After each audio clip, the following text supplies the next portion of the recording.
అక్కడికి వచ్చినప్పుడు తినడానికి ఉండడానికి ఏర్పాటు చేయి నువ్వు. అడవిశాఖ గెస్ట్ హౌస్ లేవా అడవుల్లో? ఎన్ని లేవు మరి? అవన్నీ చట్టవిరుద్ధమే కదా లెక్క ప్రకారం అయితే. వాళ్ళ చట్టం ప్రకారం పెట్టుకున్నారు.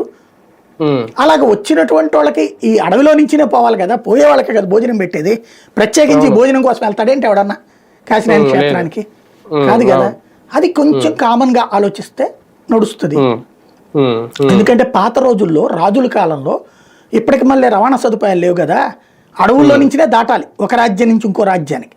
దాటేటప్పుడు అందుకని ప్రతి అడవిలో కూడా కొన్ని చోట్ల బావులు తవ్వి ఆ బావి పక్కన పడుకోవడానికి ఒక దాన్ని ఏమంటారు మండపాల్లాగా కట్టి అట్లాగే వండుకోవడానికి పొయ్యిలది ఏర్పాటు చేసేవాళ్ళు ఆ రోజుల్లో.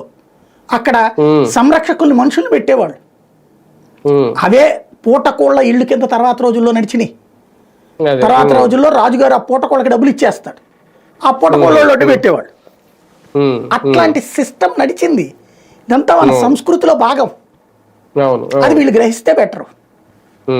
కానీ తప్పు జరిగింది, ఆ తప్పుని ఇమీడియట్ గా అయితే పరిష్కరించారు. ఇందులో గొడవ ఏం లేదు, అంత క్లియర్ అయిపోయింది. కాకపోతే పవన్ కళ్యాణ్ గారు ఎందుకు సైలెంట్ గా ఉన్నారనేది ఒక ప్రశ్న. నేను అనుకున్నదే ఆవిర్భావ దినోత్సవం రోజున చెప్తారేమో అనుకున్నా, మాట్లాడలేదు మీద అసలు నోరు చెప్పలేదు. అంటే దాని మీద ఆయన ఎప్పుడూ మాట్లాడలేదు. మరి దాన్ని ఎందుకు ఆయన టచ్ చేయలేదు అంశాన్ని, ఇంకా అది ఆయనకే తెలియాలి. రైట్, చూద్దాం. మొత్తానికి అంటే నాయకుడు తలుచుకుంటే ఎలా ఉంటది అనేది లోకేష్ గారు చూపించారు. ఆయన ఒక సాంకేతికత